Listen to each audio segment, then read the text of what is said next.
It was never my intent to run for elected office. I've worked hard to build a business, a marriage, and a family, and have been fortunate to reap the benefits of the American dream. I never intended to become a politician, but I find I can't sit idle and just watch as the means to achieve these things is made harder and harder and is being pushed further out of the grasp of most Americans.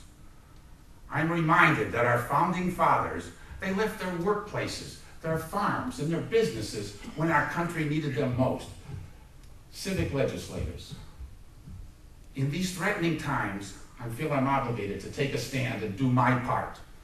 I think to solve the problems confronting our country, we need some leaders in Washington that actually understand what it means to manage a budget.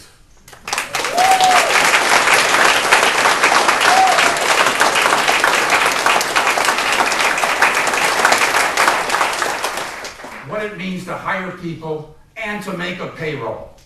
I've been making payrolls for 41 years. I would challenge you to have anybody in Washington tell you in the Senate that they've made even 1 or 2 payrolls.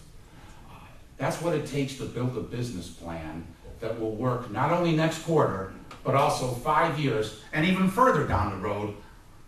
That'll make it work. I have the experience and have had success doing all these things. Like most of you, I come from a hardworking, middle-class family. My father was a mechanic who worked on Brunswick automatic pin-setting machines in a Boeing establishment where my mother was the waitress. They both worked long and tireless hours to provide a life for themselves and for me.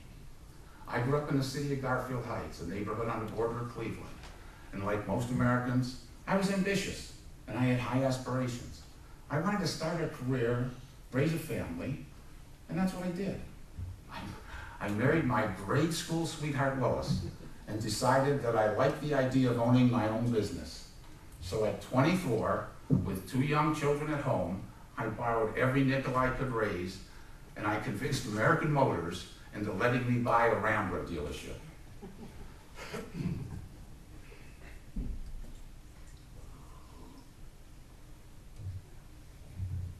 As some of you may remember, among dealerships, that was pretty low on the ladder. I tried to get a Chevy and Ford dealership, and in the process had more than a few doors hit me on the way out. But folks, I had a dream, a big idea, and it was going to take more than that to knock me down. Things turned out pretty well, and soon I was able to buy more dealerships, even Chevrolets and Fords. And now, 41 years later, I own 32 dealerships. The Ganley Auto Group sells more cars in Ohio than any other dealer network. Over the years, I've acquired a finance company, an insurance company, and real estate companies and other businesses.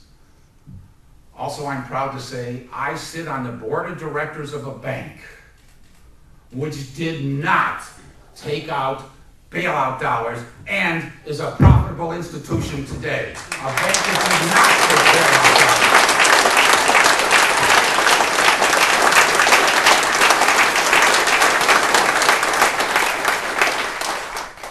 Think about that. All the largest banks in the nation are losing trillions of dollars. But this bank, this small but dedicated bank, not only made a profit, they positively refused the government.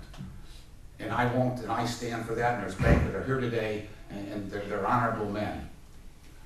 I want to bring a businessman's mindset to Washington. I believe in an America where hard work can achieve your American dream.